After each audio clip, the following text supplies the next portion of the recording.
Je, kufunga barabara kulitosha kuzuia yaliyokuwa yanakuja au ground ilikuwa imebadilika tayari? Leo Kenya imeamka kwenye siku ya Sabasaba huku hali ikiwa tahadhari kubwa. Barabara nyingi zimewekwa vizuizi, usalama umeimarishwa, lakini licha ya yote hayo, baadhi ya watu walifanikiwa kufika katikati ya jiji huku wengine wakikutana uso kwa uso na polisi. Lakini je, video zinazosambaa leo zinaonyesha nini hasa? Nini kilitokea kwenye maeneo mbalimbali ya Nairobi na kwa nini kila mtu anaonekana kuzungumzia Sabasaba kuliko vile ilivyotarajiwa? Katika video hii tutaangalia matukio mbalimbali yaliyorekodiwa leo hatua kwa hatua ili kuona kilichojiri, namna hali ilivyokuwa ground na jinsi wananchi walivyopokea matukio haya. Hakikisha unatazama mpaka mwisho kwa sababu kila video inaonyesha upande tofauti wa siku ambayo wengi walikuwa wakiisubiri.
Polisi wanatumia mpaka marisasi bwana.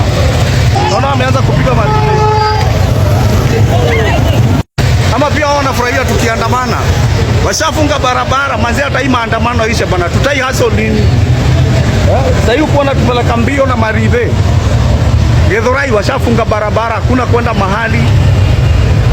Tunashindwa rada ya mafala ni gani? Huku washafunga rodi.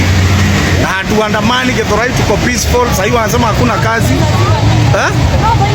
Ndivyo wanasema, wani wamefunga barabara with no reason. Kwani kila siku ni maandamano bana?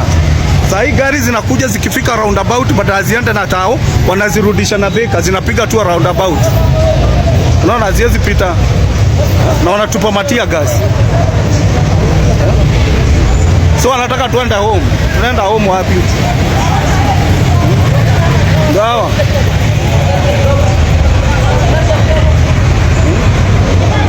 Wanadhani kila kitu ni kugoma, ni kugoma.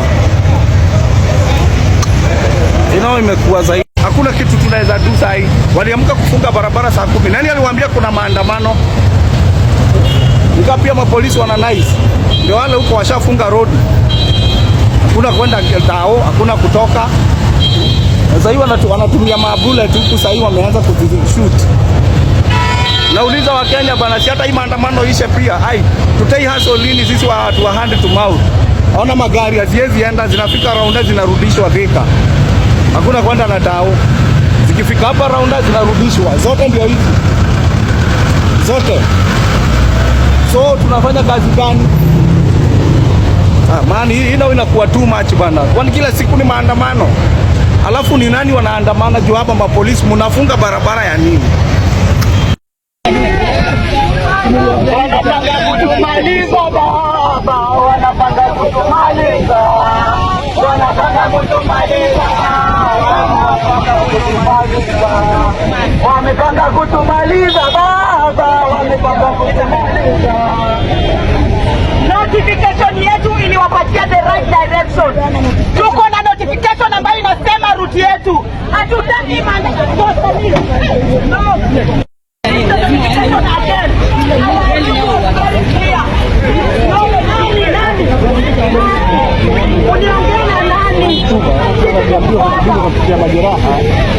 Hii ni chupa.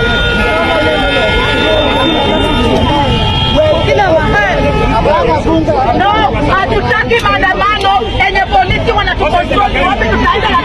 You did the same thing during June 25th.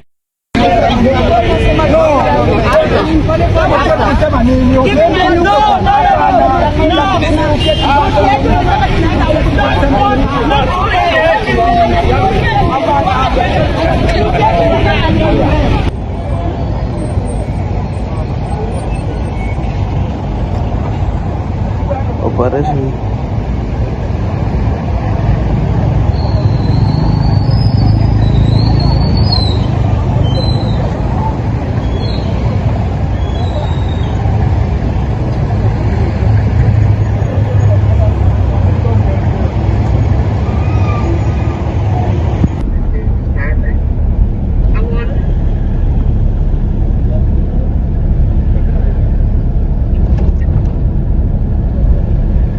Simama mbele yao, actually nitachukua hiyo shot.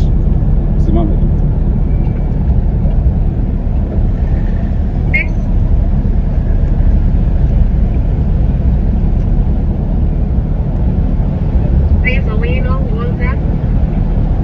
Simama pale kwa roundabout. Finya. Yes, so we are looking for a minimum position.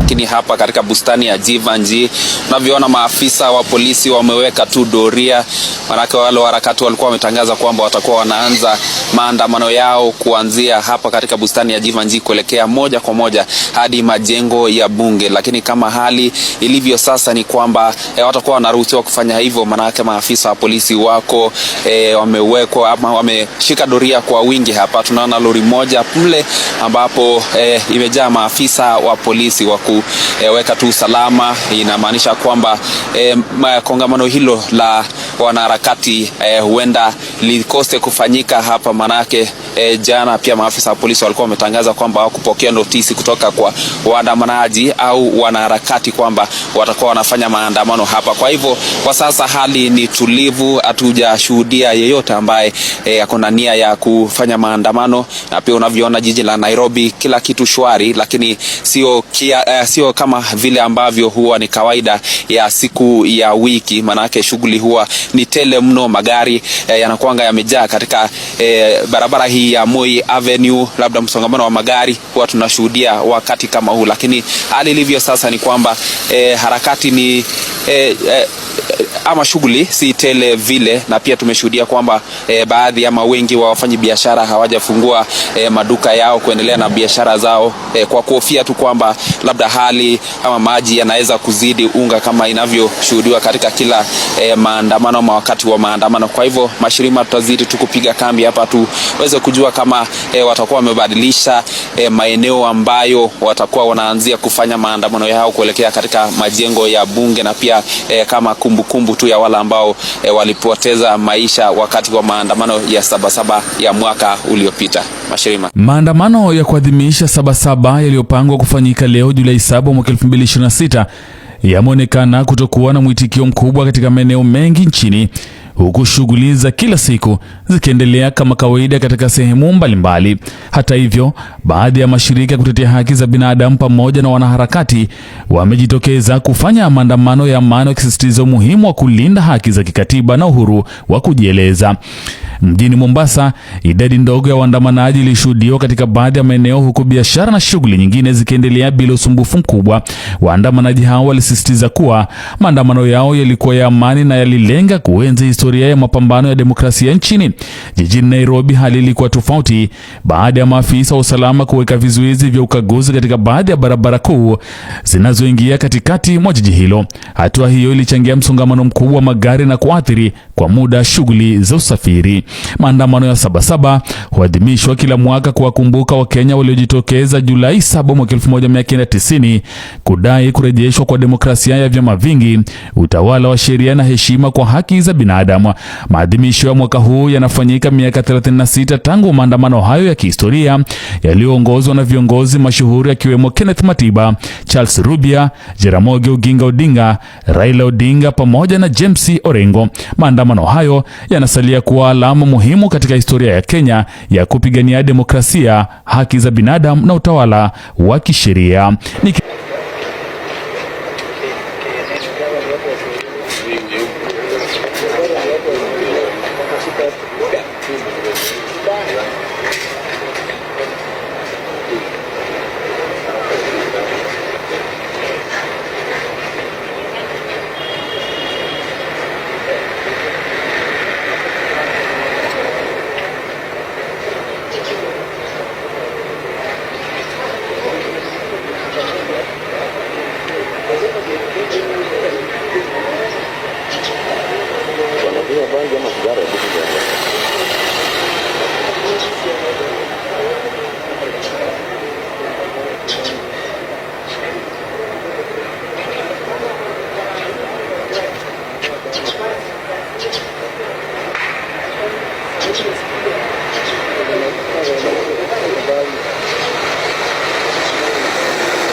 Na hayo ndo baadhi ya matukio yaliyorekodiwa katika maeneo mbalimbali wakati wa matukio ya leo. Kama ulikuwa eneo lolote nchini au na ushuhuda au taarifa ulizojionea mwenyewe, tushirikishe kwenye sehemu ya maoni kwa heshima na kwa kuzingatia ukweli. Unadhani matukio ya leo yanaacha ujumbe gani kwa Kenya kuelekea siku zijazo? Niachie maoni yako kwenye comment section. Bwana, mimi naitwa Rish Mizuka, sauti ya vijana wa Afrika Mashariki. Namba 1 ni mimi, namba 2 ni mimi, namba 3 ni mimi, 4 na 5 na waachia nyinyi hapo. Bwana tukutane kwenye video ijayo.